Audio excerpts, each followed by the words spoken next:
ദൈവനാമത്തിന് മഹത്വമുണ്ടാകട്ടെ. യെശയ്യാ പ്രവാചകന്റെ പുസ്തകം 64 അധ്യായം 9 മുതൽ 12 വരെയുള്ള വാക്യങ്ങളാണ് നമ്മൾ നോക്കുന്നത്. 9-ാമത്തെ വാക്യത്തിൽ, യഹോവേ, ഉഗ്രമായി കോപിക്കരുതേ, അകൃത്യം എന്നേക്കും ഓർക്കരുതേ, അയ്യോ കടാക്ഷിക്കണമേ, ഞങ്ങളെല്ലാവരും നിന്റെ ജനമല്ലോ.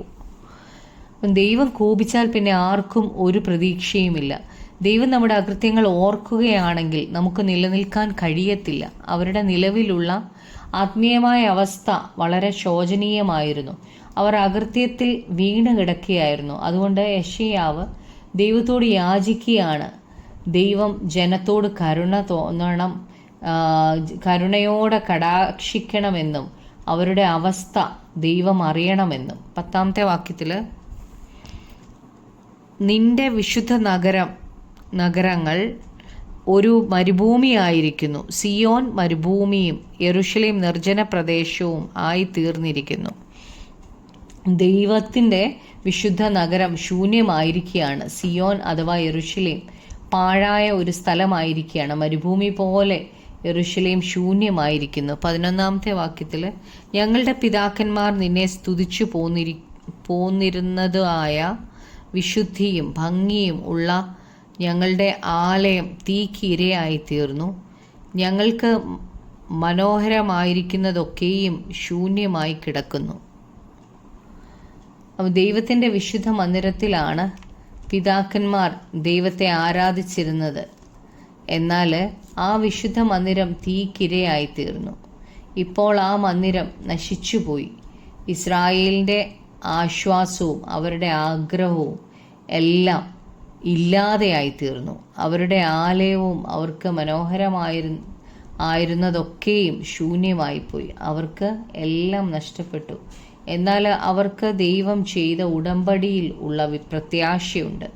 ദൈവം ചെയ്ത ഉടമ്പടിയിൽ നിന്ന് ഒരിക്കലും ദൈവത്തിന് മാറാൻ കഴിയത്തില്ല. ഇസ്രായേൽ ജനം അർഹിക്കുന്നില്ലെങ്കിലും ദൈവമായതുകൊണ്ട് തൻ്റെ ഉടമ്പടി അനുസരിച്ച് ഈ ജനത്തിനൊരു മാറ്റം കൊണ്ടുവരും. ഈ ജനം അവിശ്വസ്തരാണ്, അവർക്ക് ഒരു നന്മയും ലഭിക്കേണ്ടവരല്ല. എന്നാൽ ദൈവം വിശ്വസ്തനാണ്, അതുകൊണ്ട് ഒരു മാറ്റമുണ്ടാകും. ജനം ദൈവത്തിങ്കിലേക്ക് തിരിയും. ഇതിനായിട്ട് അവർ കഷ്ടതകളും വേദനകളും പീഡകളും ദുരിതങ്ങളും മരണവും ഒക്കെ അവർക്ക് വരും. യഹൂദന്മാരിൽ 2 പേർക്ക് അവരുടെ ജീവൻ നഷ്ടപ്പെടും. ഈ മഹാപീഡനത്തിൻ്റെ സമയത്ത് ഇവർ ദൈവത്തിങ്കിലേക്ക് നോക്കും. 12-ാം വാക്യത്തിൽ, യഹോവേ, നീ ഇത് കണ്ട് അടങ്ങിയിരിക്കുമോ? നീ മിണ്ടാതെ ഇരുന്ന് ഞങ്ങളെ അതികഠിനമായി ക്ലേശിപ്പിക്കുമോ? ഈ കഷ്ടങ്ങളും പീഡകളും എല്ലാം വന്നിട്ട് ഇസ്രായേൽ ഒരു ശൂന്യ സ്ഥലമായി തീരും. മന്ദിരം നശിക്കും. മനോഹരമായിരിക്കുന്നതൊക്കെയും ശൂന്യമായി തീരും. ഇതെല്ലാം കണ്ടിട്ട് ദൈവം അനങ്ങാതിരിക്കുമോ? യെശയ്യാവ് ദൈവത്തോട് ഇസ്രായേലിനെ സഹായിക്കാതെ അടങ്ങിയിരിക്കരുത് എന്ന് പറയുകയാണ്. ദൈവം പ്രവർത്തിച്ചില്ലെങ്കിൽ അവർ വലിയ കഷ്ടത്തിലാകും. എന്നാൽ ഇസ്രായേൽ മെശിഹായിൽ വിശ്വസിക്കുന്നത് വരെ ദൈവം അടങ്ങിയിരിക്കും. അവർ കുത്തിയവെങ്കിലേക്ക് നോക്കണം. ദൈവിക വാഗ്ദത്തങ്ങൾ അവരെ ഓർപ്പിക്കണം. മശിഹ അവരുടെ രക്ഷകനാണ് എന്ന വാഗ്ദത്തം അവർ ഓർക്കണം. മത്തായി 23:39 നമ്മൾ കാണുന്നു, കർത്താവിൻ്റെ നാമത്തിൽ വരുന്നവൻ അനുഗ്രഹിക്കപ്പെട്ടവൻ എന്ന് നിങ്ങൾ പറയുവോളം നിങ്ങൾ ഇനി എന്നെ കാണുകയില്ല എന്ന് പറയുന്നത്. ഇങ്ങനെ പറയുന്നത് വരെ ദൈവം അടങ്ങിയിരിക്കും. എന്നാൽ കഠിനമായി പീഡിപ്പിക്കപ്പെടുമ്പോൾ അവർ ദൈവിക വാഗ്ദത്തങ്ങൾ ഓർത്ത് മെശിഹായെങ്കിലേക്ക് നോക്കുമ്പോൾ ദൈവരാജ്യം സ്ഥാപിക്കപ്പെടും. അവിശ്വസ്തരായ ഇസ്രായേലിനോടുള്ള ദൈവത്തിൻ്റെ വാഗ്ദത്തം ദൈവം നിവർത്തിക്കും. അവർ നിലവിളിക്കുമ്പോൾ ദൈവം വേഗത്തിൽ അവരെ രക്ഷിക്കാൻ ആകാശം കീറി ഇറങ്ങി വരും. ജാതികളും ദൈവത്തിൻ്റെ ശത്രുക്കളും വിറയ്ക്കത്തക്കവണ്ണം വലിയ മാറ്റം അവർക്ക് സംഭവിക്കും.